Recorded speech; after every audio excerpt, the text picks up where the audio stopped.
এয়া আমাৰ যি আজি অনুষ্ঠান বৰাক উপত্যকাৰ ঘিলাইজান গাঁৱত অনুষ্ঠিত হৈ আছে অখণ্ড ভাগৱত পাঠ। এই অখণ্ড ভাগৱত পাঠৰ ৰাইজ ব্ৰহ্মপুত্ৰ উপত্যকাৰ পৰা বিভিন্ন সত্ৰৰ পৰা আমাৰ সত্ৰাধিকাৰসকল আহি উপস্থিত হৈছে আৰু আমি তেওঁলোকক যথাসাধ্য আমাৰ সাধ্য অনুসাৰে তেওঁলোকক আমি আদৰিবলৈ যত্ন কৰিছোঁ। আমাৰ ব্ৰহ্মপুত্ৰ উপত্যকাৰ পৰা সত্ৰ যিখন আছে সেই সত্ৰৰ পৰা আমাৰ বিশিষ্ট সত্ৰাধিকাৰসকল আহি আমাৰ মাজত উপস্থিত হৈছে। আমাৰ পৰিচালনা সমিতিৰ সদস্যসকলে সাদৰেৰে আমি আগবঢ়াই লৈ গৈছোঁ।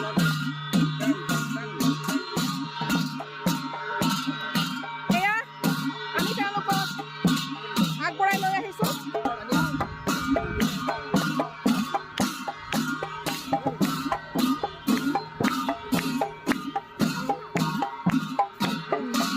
প্ৰভুসকল আপোনালোকক আমি আন্তৰিকতাৰে আগবঢ়াই লৈছোঁ, আদৰি লৈছোঁ। আমাক আশীৰ্বাদ দিব যাতে আমি বৰাক উপত্যকাৰ যি নগণ্য সংখ্যক আমি অসমীয়া জনসাধাৰণ আছোঁ, আমি আপোনালোকৰ জৰিয়তে আমি বৰাক উপত্যকাত আমাৰ অসমীয়া জাতীয় সত্তা জীয়াই ৰাখিবলৈ আমি সূত্ৰমাত্ৰ প্ৰচেষ্টা আগবঢ়াইছোঁ।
ঘিলাইজান বৰনামঘৰৰ পৰা এয়া অতি পবিত্ৰ গ্ৰন্থ ভাগৱতখনি শিৰত তুলি আমি ধৰ্মীয় যি শোভাযাত্ৰা সেই শোভাযাত্ৰা আৰম্ভ কৰিব ওলাইছোঁ। ৰাইজ এয়া আমাৰ পবিত্ৰ গ্ৰন্থখনি আমি আগত লৈ আজি আমাৰ যি অখণ্ড ভাগৱত পাঠ ঘিলাইজান গাঁৱত 7 দিনীয়া ব্যাপী আৰম্ভ হৈছে।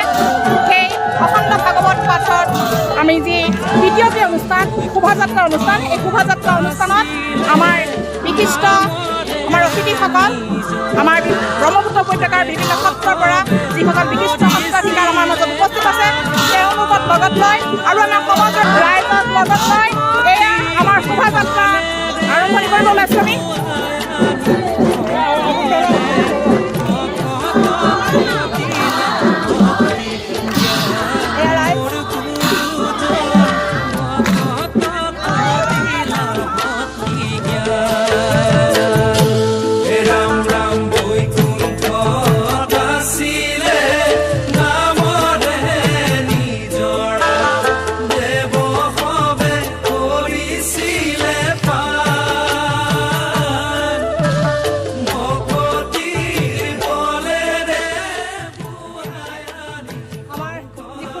অনুষ্ঠান এই শোভাযাত্ৰা অনুষ্ঠানৰ আমি আৰম্ভ কৰিব ওলাইছোঁ।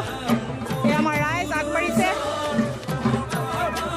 এয়া সদৌ অসম হিন্দু সনাতনী সন্মিলনৰ যি আমাৰ অখণ্ড ভাগৱত পাঠৰ দ্বিতীয়টি অনুষ্ঠান, ভাগৱত আমাৰ পাঠৰ দ্বিতীয়টি অনুষ্ঠান, ধৰ্মীয় শোভাযাত্ৰা অনুষ্ঠান, বিভিন্ন সম্প্ৰদায়ৰ লোকসকলে